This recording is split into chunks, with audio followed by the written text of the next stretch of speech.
اس کا کسی پاگل خانے سے علاج کروانا چاہیے جس کو اتنا پتہ نہیں ہے کہ ایسی بات کوئی آدمی خود کرے تو اس کا معنی کچھ اور ہوتا ہے اور کوئی دوسرا کرے تو معنی بدل جاتا ہے۔ جب کسی آدمی نے خود یہ بات کی، معنی کیا ہے؟ معنی ہے کہ ان کی عاجزی، یہ ان کی انکساری ہے، یہ تواضع ہے، یہ ابدیت ہے، یہ اخلاق ہے، یہ تعلیمات ہیں کہ اپنے آپ کو کچھ نہیں سمجھتے، یہ ان کی عظمت ہے۔ لیکن جب دوسرا آدمی وہی جملہ دہرائے، وہی لفظ کہے، وہی بات کہے، تب بھی آپ کہیں گے کہ وہ عاجزی بیان کر رہا ہے امام صاحب کی باہر کھڑے ہو کے۔ کوئی کہے گا کہ باہر کھڑے ہو کے امام صاحب کی انکساری اور تواضع بیان کر رہا ہے، کہ اب کیا کہیں گے؟ گستاخی ہے، بے ادبی ہے، بے عقلی ہے، حماقت ہے، یا بغض اور عداوت ہے۔ تب اس کا معنی بدل گیا۔ لفظ ایک جیسا تھا، جملہ ایک جیسا تھا، بات ایک جیسی تھی، لیکن کہنے والا خود ہو تو معنی اور ہے، کہنے والا کوئی اور ہو تو معنی، بولیے، معنی اور ہے۔ یہ بات اس کو ذہن میں رکھیں، اس کا ریورس کر لیں۔ ریورس یہ کر لیں کہ اگر یہی امام صاحب، ان سے ہماری محبت ہے بڑی، یہی امام صاحب اگر ایک دن یہ کہیں بھئی دیکھو میں بہت نیک، بہت متقی، بہت پرہیزگار، بہت اللہ کا ولی اور کامل ولی ہوں، تو میرے ہاتھ بھی چومو، میرا ادب بھی کرو، مجھے نذرانے بھی دو، محبت بھی کرو، تو آپ سب جو بیٹھے ہوں گے پیچھے وہ کہیں گے یار بات بے شک ٹھیک ہے، نیک بھی ہیں، 5 وقت کے نمازی بھی ہیں، متقی بھی ہیں، پرہیزگار بھی ہیں، اللہ کی اطاعت والے ہیں، لیکن یہ بات انہیں اپنی زبان سے کرنی نہیں چاہیے تھی، اپنی زبان سے یہ بات کرنی نہیں چاہیے تھی۔ تھوڑی دیر بعد آپ مسجد سے باہر نکلیں اور محلے والے اگر یہی کہیں، محلے والے کہیں، وہ کہیں ہمارا امام بہت نیک ہے، متقی ہے، بہت کامل ہیں، اللہ والے ہیں، تو کیا ان کو بھی کوئی روکے گا کہ یہ بات کرنی نہیں چاہیے؟ روکے گا؟ جب انہوں نے خود یہ بات کی تو معنی کیا تھا؟ سننے والے نے گمان کیا، ضروری نہیں معنی ہو، گمان یہ کیا کہ تکبر ہو سکتا ہے، غرور ہو سکتا ہے، انا ہو سکتی ہے، خود کو آگے پیش کرنا یہ ہو سکتا ہے، مگر جب دوسرے نے بات کی تو تب بھی کوئی کہے گا کہ یہ امام صاحب کی تعریف نہ کرو، یہ تکبر ہے، امام صاحب کی شان بیان نہ کرو، یہ تکبر ہے، کوئی کہے گا؟ تب کیا کہیں گے؟ وہ کہیں گے جی یہ تو ہمارے امام کی شان ہے، یہ تو ان کی عظمت ہے، ان کا مقام ہے کہ لوگ سارے ان کے دیوانے ہیں، ان کے چاہنے والے ہیں، ان کے متوالے ہیں، یہ تو ان کی شان ہے۔ اب میں آپ کو اس نقطے پر لا رہا ہوں، بات ایک جیسی، جملہ ایک جیسا، کہنے والا بدل جائے تو معنی بدل گیا۔ ضابطہ کیا سامنے آیا کہ اگر بات ہو عاجزی اور انکساری کی تو دوسرا کرے تو عیب ہے، خود کریں تو شان ہے، اور اگر بات ہو عظمت کی، شان کی، مقام کی، بڑائی کی، تب خود کرے تو تکبر ہے، کوئی دوسرا کرے تو شان ہے۔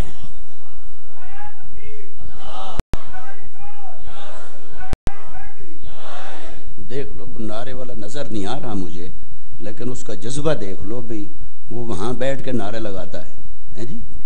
تو یہ نعرے لگانے چاہیے، مگر تھوڑا سا ذرا رفتار سلو کریں تاکہ ہم بات کو آگے بڑھائیں۔ اب میں آپ کو جو نچوڑ اور نقطہ جو اخذ کیا وہ آپ کو قرآن کی روشنی میں عرض کرنا چاہتا ہوں۔ ہم نے دیکھا کہ دنیا میں ضابطہ یہ ہے کہ عظمت کی بات ہو تو کوئی دوسرا کرے، عاجزی کی بات ہو تو خود کی جائے، یہ ہے ضابطہ عقل کا۔ اب آئیے پڑھیں قرآن، الحمد سے لے کر والناس تک۔ اللہ نے فرمایا اے حبیب میں نے قرآن میں تو اتارنا ہے بہت کچھ، قرآن میں بہت کچھ آئے گا، قرآن میں 6666 یا کم و بیش آیات آئیں گی، 30 پارے ہوں گے، 114 سورتیں ہوں گی، لیکن اے حبیب سنیں، وہ سارا نہ تو میں کہوں گا نہ سارا تیری زبان پاک سے کہلواؤں گا، کچھ میرے کہنے کا ہے میں کہوں گا، کچھ تیرے کہنے کا ہے وہ کل کہہ کے تیری زبان پاک سے کہلواؤں گا. بات ساری قرآن میں آئے گی مگر کچھ میرے کہنے کا ہے, کچھ تیرے کہنے کا ہے. تو باری تعالیٰ ضابطہ کیا ہوگا؟ فرمایا اے حبیب جب کبھی کوئی عاجزی کی بات ہوگی یا انکساری کی بات ہوگی یا تواضع کی بات ہوگی یا عبدیت کی بات ہوگی یا تیری ذات کی طرف سے امت کو تعلیم دینے کی بات ہوگی, تربیت کرنے کی بات ہوگی, ایسی باتیں آئیں گی تو قرآن میں, پر میں نہیں کہوں گا, وہ تیری زبان پاک سے کرواؤں گا. اور جہاں بات ہوگی تیری عظمت کی, جہاں بات ہوگی تیرے مقام کی, جہاں بات ہوگی تیری شان کی, پھر آپ چپ رہنا, پھر میں جبرائیل کو بھیج کر میں خود ہی کروں گا. اب آپ پڑھ لیں قرآن. جب کبھی اللہ نے میرے آقا کی رفعت ذکر کی بات کی تو وَرَفَعْنَا لَكَ ذِكْرَكَ اس نے فرمایا. جب مصطفیٰ کی کملی کی بات آئی یا ایھا المزمل اس نے فرمایا. جب چادر مصطفیٰ کے تقدس کی بات آئی یا ایھا المدثر اس نے فرمایا. جب حضور کی نبوت اور رسالت کی بات آئی یاسین اس نے کہا, طٰہٰ اس نے کہا, وَالضُّحَىٰ اس نے کہا, وَاللَّيْلِ إِذَا سَجَىٰ اس نے کہا, لَا أُقْسِمُ بِهَٰذَا الْبَلَدِ اس نے کہا. جب بھی عظمت کی بات آئی, رفعت کی بات آئی, مقام کی بات آئی, بڑائی کی بات آئی, شان کی بات آئی, ایسی باتیں اللہ نے فرمایا حبیب آپ نہ کہیں. آپ کہیں گے تو معنی اور ہوگا یہ میں کرتا ہوں. اور جہاں امت کو سکھانا ہوگا عاجزی کیا ہوتی ہے, انکساری کیا ہوتی ہے, عبدیت کیا ہوتی ہے, بولنا کیسے ہوتا ہے, اپنی زبان پر کیسے لفظ لائے جاتے ہیں کیسے نہیں, کیسے کلمات کیے جاتے ہیں کیسے نہیں, پھر میں نہیں بولوں گا, پھر تیری زبان پاک سے کرواؤں گا. جس کو سمجھ آ جائے گا یہ فرق وہ ایمان والا ہوگا. جس کو یہ فرق سمجھ میں نہیں آئے گا وہ ٹکریں مارتا رہے, ٹھوکریں کھاتا رہے, اس کو نہیں سمجھ آئے گی یہ کیا ہے. وہ کہے گا لکھا تو قرآن میں ہے, لکھا تو قرآن میں ہے, لکھا تو قرآن میں ہے. ارے لکھا تو قرآن میں ہے پر کہنے والا کون ہے؟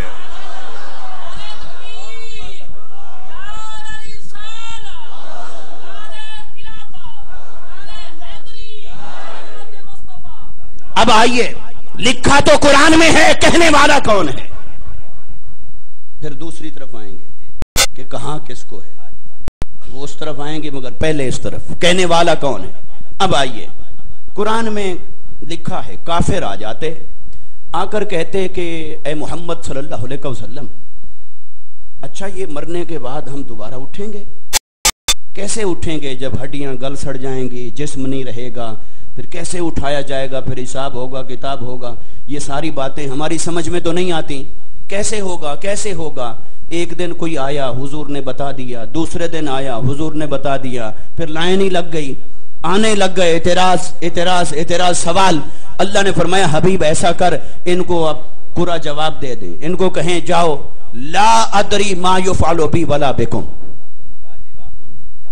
میں نہیں جانتا تمہارے ساتھ کیا ہوگا میرے ساتھ کیا ہوگا.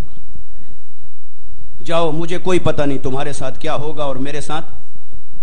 بولیے میں نہیں جانتا, خود سے نہیں جانتا کہ تمہارے ساتھ کیا ہوگا اور میرے ساتھ. یہ لکھا ہے قرآن میں. یہ کہاں لکھا ہے بولیے.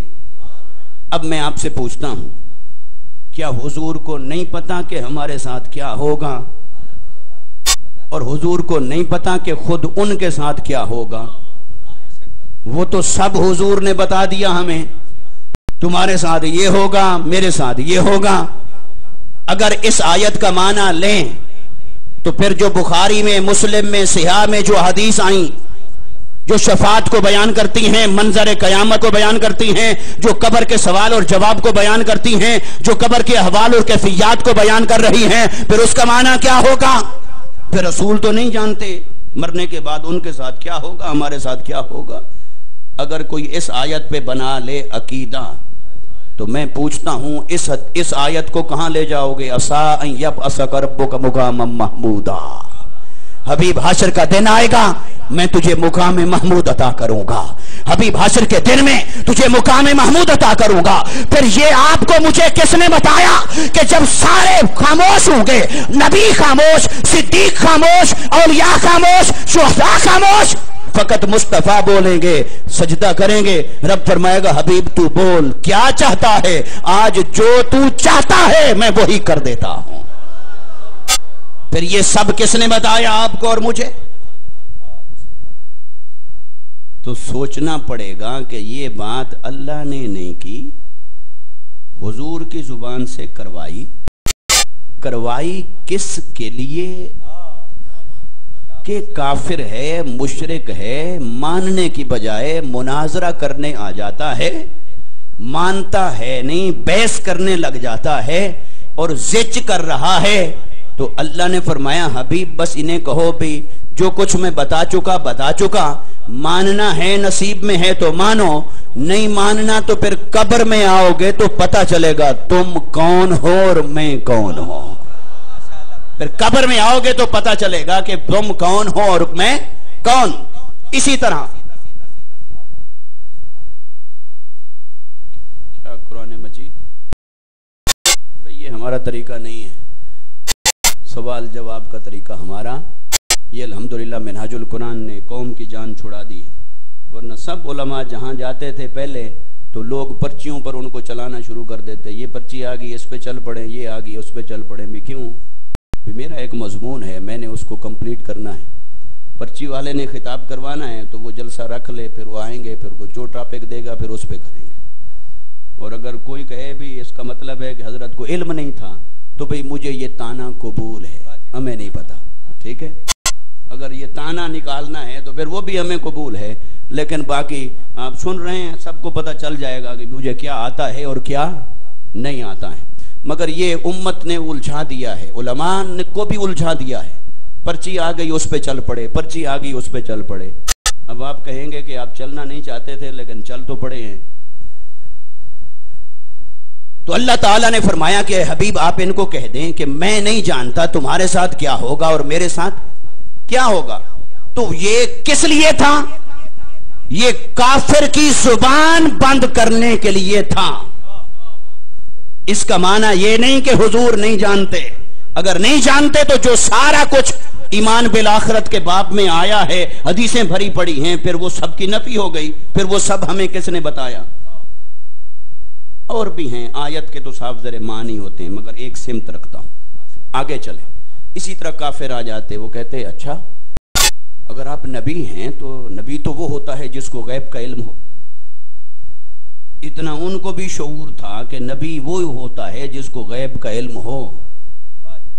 اتنا انہوں نے بھی سن رکھا تھا بھی نبی وہی ہو سکتا ہے جس کو غیب کا علم ہو.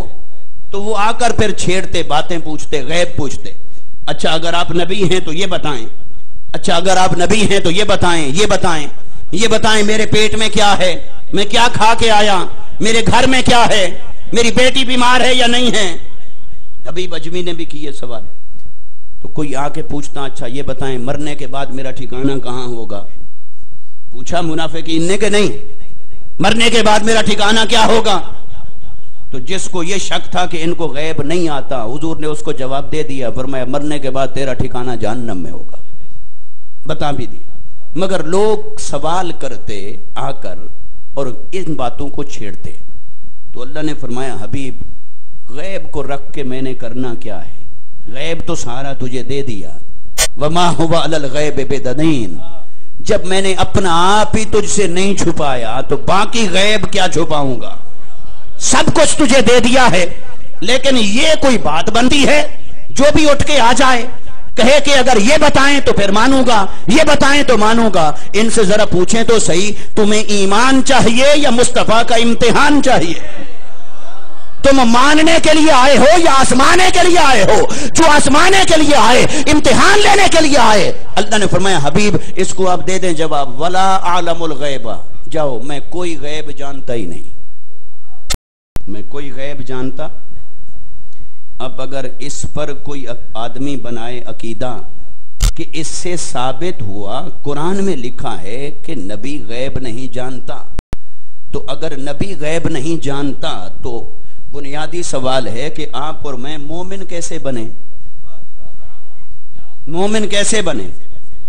اور بھی بہت دلیلیں ہیں مگر جڑ کو پکڑنا چاہیے نا علامہ صاحب. مومن کیسے بنے؟ یؤمنون بالغیب، ہم غیب پر ایمان لائے تو مومن بن گئے. جس غیب پر ایمان لا کے آپ اور میں مومن بنے، وہ غیب تجھے اور مجھے کس نے بتایا؟ بھئی ایمان غیب پر ایمان لانا ہے نا. اللہ غیب، ہم ایمان لائے. قیامت ہمارے لیے غیب، ہم ایمان لائے. ملائکہ ہمارے لیے غیب، ہم ایمان لائے. قبر کے سوال جواب ہمارے لیے غیب، ہم ایمان لائے. ہوا ما غاب عن الحس، جو محسوسات اور حواس سے غائب ہو. تو پھر وہ سارا غیب جس کا تو اقرار باللسان کرتا گیا، تصدیق بالقلب کرتا گیا، جس غیب کو تو مان مان کر مومن بنا، وہ غیب تجھ تک کس نے پہنچایا؟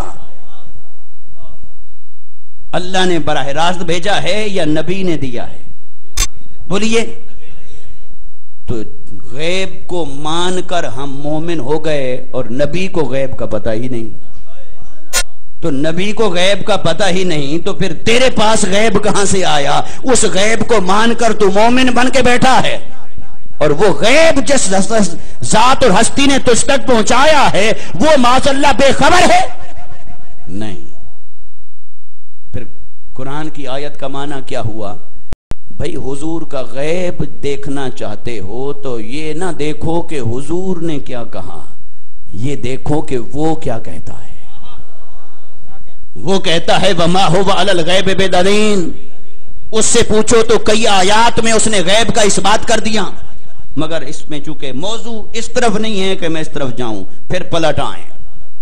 اگر کوئی شخص اس پر عقیدہ بنائے کہ رسول نے کہا میں نہیں جانتا قیامت کے دن میرے ساتھ کیا ہوگا، تمہارے ساتھ کیا ہوگا، میں غیب نہیں جانتا، تو بھائی اس پر عقیدہ نہ بناؤ. یہ کافروں کو کہا ان کی زبان بند کرنے کے لیے. یہ نہ دیکھو کہ اس سبجیکٹ پر مصطفیٰ نے کیا کہا، یہ دیکھو کہ اس مضمون پر خدا کیا کہتا ہے. پھر تمہیں سمجھ آ جائے گی کہ حقیقت کیا ہے.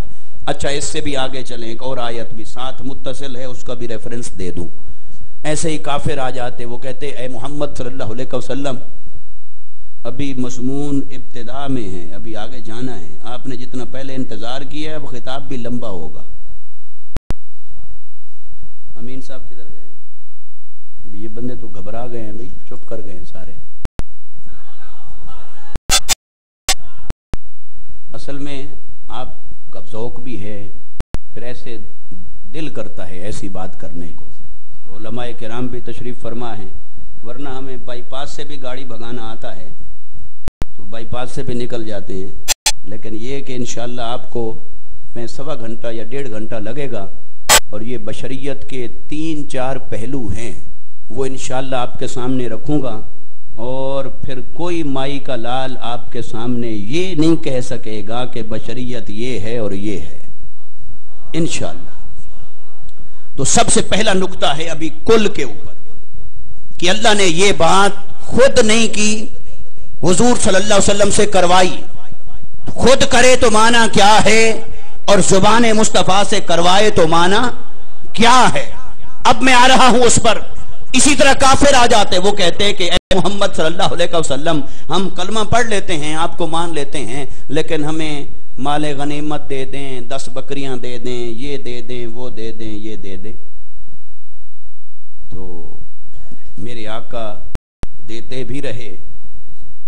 ایک مانگنے والا آیا، اس 2 پہاڑوں کے درمیان پوری وادی بکریوں سے بھری ہوئی تھی، حضور چرا رہے تھے.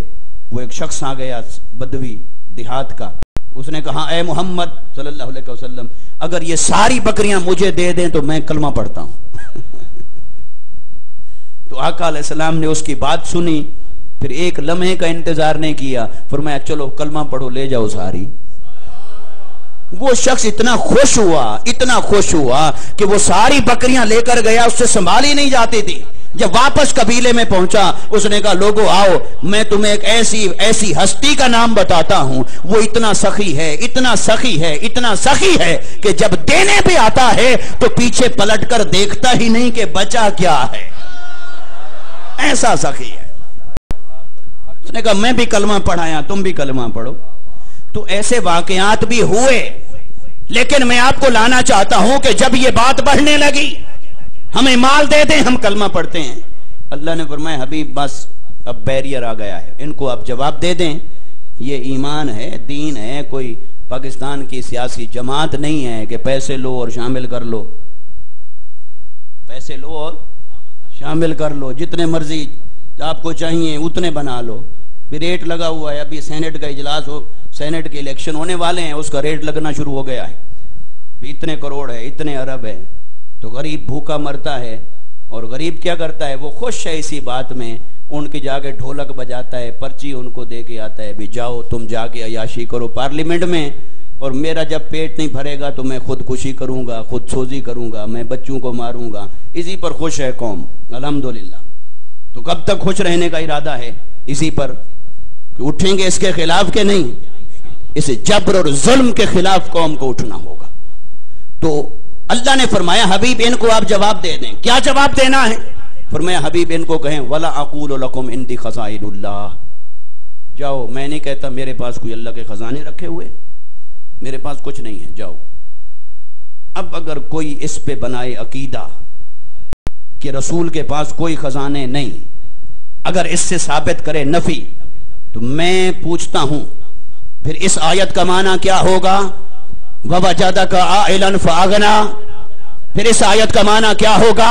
إِنَّا أَعْطَيْنَاكَ الْكَوْثَرَ، پھر اس آیت کا معنی کیا ہوگا؟ كُلًّا نُمِدُّ هَؤُلَاءِ وَهَؤُلَاءِ مِنْ عَطَاءِ رَبِّكَ وَمَا كَانَ عَطَاءُ رَبِّكَ مَحْظُورًا، پھر اس حدیث کا معنی کیا ہوگا؟ وَاللَّهُ يُؤْتِي وَإِنَّمَا أَنَا قَاسِمٌ أُوتِيتُ خَزَائِنَ الْأَرْضِ أُوتِيتُ مَفَاتِيحَ الْأَرْضِ أُوتِيتُ خَزَائِنَ الْأَرْضِ، پھر ان حدیث کا معنی کیا ہوگا؟ ان آیات کا معنی کیا ہوگا؟ ارے اگر اس کو دیکھو گے تو فرق دیکھنا پڑے گا کہ خدا نے کیا کہا، مصطفیٰ نے کیا کہا۔ خدا نے کہا حبیب میں بھی تیرا اور جو کچھ میرا ہے وہ بھی تیرا، اور دینے کے لیے ہے، بانٹنے کے لیے ہے۔ وَأَمَّا السَّائِلَ فَلَا تَنْهَرْ، جو بھی مانگے دیتے جائیں۔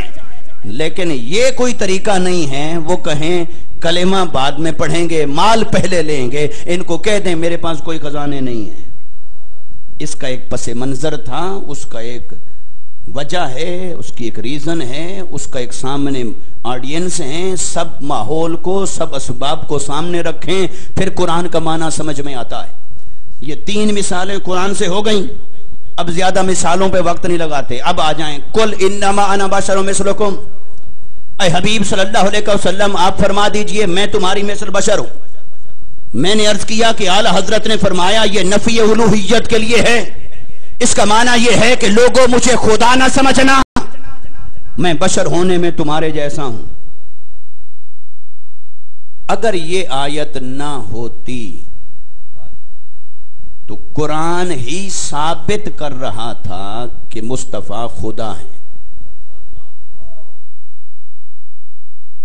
نمرود کے پاس گئے ابراہیم علیہ السلام، کہا تو اپنے آپ کو رب کہتا ہے؟ اس نے کہا جی بالکل میں تو بنا بنایا رب ہوں۔ کہتا کیا؟ میں تو ہوں۔ فرمایا اگر تو رب ہے تو پھر ایسا کر، رب تو وہ ہوتا ہے جو کسی کو زندگی دے سکتا ہو، کسی کو موت دے سکتا ہو، تو ایسا کر سکتا ہے؟ اس نے کہا جی بالکل۔ کیسے؟ ایک آدمی کو پھندا لگا ہوا تھا، پھانسی چڑھنے والا تھا، اس نے اتار دیا، کہا دیکھو اس کو موت آنے والی تھی میں نے زندگی دی، اور ایک بے گناہ کو پکڑ کے اس نے لٹکا دیا، اس نے کہا دیکھو اس کے پاس زندگی تھی میں نے اس کو موت دی، میں بھی زندگی دے سکتا ہوں، میں بھی موت دے سکتا ہوں۔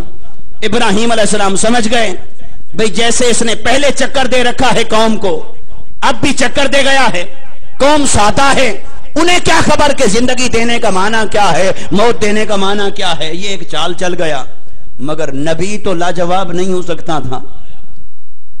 ابراہیم علیہ السلام نے فرمایا اچھا ٹھہر، میرا رب ایک اور کام کرتا ہے وہ کر کے دکھا۔ کیا؟ اس نے کہا، ابراہیم علیہ السلام نے فرمایا میرا رب وہ ہے جو سورج کو مشرق سے نکالتا ہے اور مغرب میں غروب کرتا ہے، یہ ہے میرے رب کا کام، اور وہ کرتا ہے روزانہ، دونوں کام کرتا ہے، روزانہ کرتا ہے۔ اگر تو اپنے زوم میں اس سے دلیل طلب نہیں کر رہے تھے، چونکہ وہ تو خلاف ہے، اس کے عجز کو ظاہر کرنے کے لیے دلیل طلب کر رہے تھے، اس کے عجز کو نکال رہے تھے کہ بھئی یہ کسی لائق نہیں ہے، ورنہ تو وہ جانتے تھے کہ یہ رب نہیں ہے۔ تو سوال کا مقصد یہ نہیں تھا کہ ان کو بھی کوئی شبہ تھا، سوال اس لیے تھا کہ یہ بے نقاب ہو جائے، لوگوں کو پتہ چل جائے کہ یہ رب نہیں ہے۔ تو آپ نے فرمایا میرا رب وہ ہے جو دونوں کام کرتا ہے، روزانہ کرتا ہے، تو ایسا کر، نہ دونوں کاموں کا بوجھ تجھ پر ڈالتا ہوں، نہ روزانہ کا مطالبہ کرتا ہوں، ایک بار کر کے دکھا اور صرف ایک کام کر کے دکھا۔ اس نے کہا بولیں؟ فرمایا فَأْتِ بِهَا مِنَ الْمَغْرِبِ، اس سورج کو ذرا مغرب سے نکال کر دکھا۔ فَبُهِتَ الَّذِي كَفَرَ، نمرود لاجواب ہو گیا، مبہوت ہو گیا، اس کے پاس اس کا جواب نہ رہا، پریشان ہو گیا، اب کیا کروں؟ پہلا کام تو میں نے کسی نہ کسی طرح چال چل کے دکھا دیا، یہ کیسے دکھاؤں؟ سورج کا نظام تو اس کے ہاتھ میں تھا نہیں۔ ظاہر ہو گیا دنیا پر کہ یہ جو کچھ کہتا تھا وہ غلط تھا۔ وقت گزر گیا، ابراہیم علیہ السلام جیت گئے، وہ ہار گیا، وہ بے نقاب ہو گیا۔ وقت گزرتا رہا، ابراہیم کا عقیدہ لوگ یاد کر گئے کہ خدا تو وہ ہوتا ہے جو سورج کو مغرب سے نکال سکتا ہو، خدا وہ ہوتا ہے جو سورج کو مغرب سے نکال سکتا ہو۔ نبی آتے رہے اور جاتے رہے، اور حضور تشریف لائے، اور قرآن نازل ہوا۔ قرآن نے ابراہیم کا واقعہ سنا دیا، صحابہ کو بتا دیا۔ ابراہیم کا عقیدہ توحید یہ تھا، جو سورج کو مغرب سے نکال سکتا ہو وہ رب ہوتا ہے، جو سورج کو مغرب سے نکال سکتا ہو وہ رب ہوتا ہے۔ اب صحابہ تلاوت کر رہے ہیں، اہل ایمان اسے پڑھ رہے ہیں، ابراہیم کا عقیدہ توحید بول رہا ہے، ہر کوئی پڑھ رہا ہے، دیکھ رہا ہے۔ بس اچانک کیا ہوا؟ ایک دن وہ آیا کہ مصطفیٰ نے سورج کو مغرب سے نکال دیا۔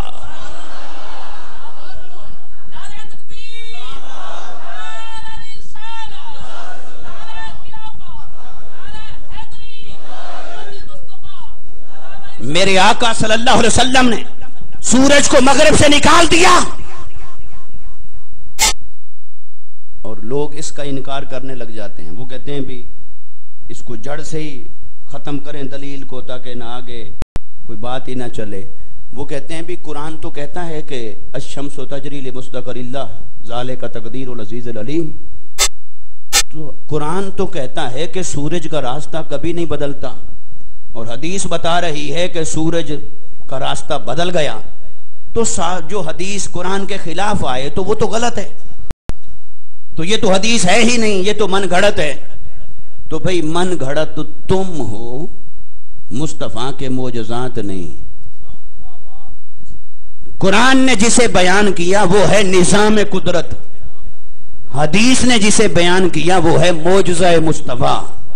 اور معجزے کی ڈیفینیشن یہی ہے، جہاں نظام بریک ہوتا ہے، جہاں نظام ٹوٹتا ہے تو اسے معجزہ کہتے ہیں۔ معجزے کے مطابق چلتے رہنے، نظام کے مطابق چلتے رہنے کو معجزہ نہیں کہتے۔ معجزہ کہتے تب ہیں جب نظام ٹوٹ جاتا ہے۔ نظام یہ ہے کہ ایک پیالے سے ایک کا پیٹ نہیں بھرتا، معجزہ یہ ہے کہ نظام ٹوٹ گیا، 70 پی کر سیراب ہو گئے، دودھ پڑا رہا۔